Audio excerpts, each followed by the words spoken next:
Tahun 2021 menjadi tahun penentuan pemulihan ekonomi Indonesia. Pengendalian pandemi COVID-19 menjadi kunci keberhasilan di tengah stimulus ekonomi, antara lain untuk UMKM, program kesehatan dan perlindungan sosial. Serta sektor manufaktur dan keuangan, kita masih dibayang-bayangi tingginya penularan COVID-19.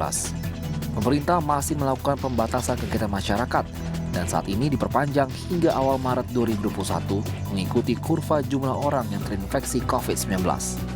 Pembatasan kegiatan masyarakat menyebabkan ekonomi sulit bergerak optimum.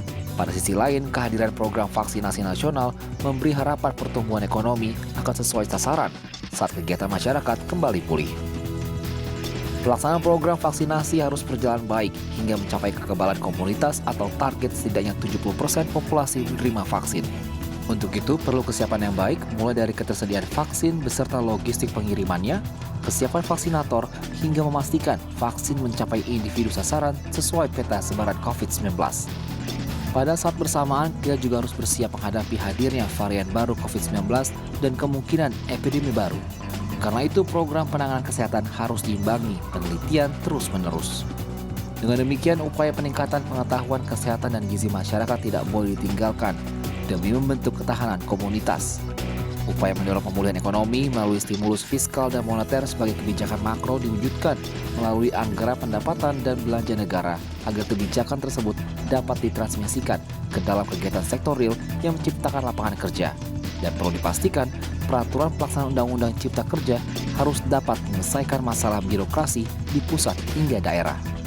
Kegiatan ekonomi yang diutamakan adalah yang menciptakan nilai tambah, membuka lapangan kerja berkualitas, menyubstitusi impor, memprioritaskan ekspor, dan seperti arahan Presiden, semua kegiatan usaha diupayakan menggunakan sebanyak-banyaknya kandungan lokal. Kita dapat memanfaatkan peluang masih lambatnya perdagangan dunia dengan mengekspor produk yang memiliki keunggulan komparatif menjadi produk dengan keunggulan kompetitif.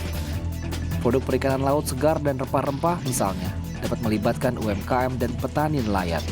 Kita perlu bergegas mengembangkan produk substitusi impor, mulai dari gula, kedelai, susu, hingga singkong yang produk turunannya bernilai tambah tinggi, juga logam berat, otomotif, alat kesehatan, serta industri kimia untuk kesehatan manusia dan hewan, dan pangan dan pertanian, serta migas.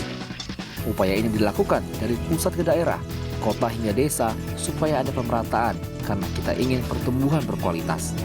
Program penanganan kesehatan yang berjalan simultan dan bersinergi dengan program ekonomi diharapkan akan mempercepat pemulihan ekonomi.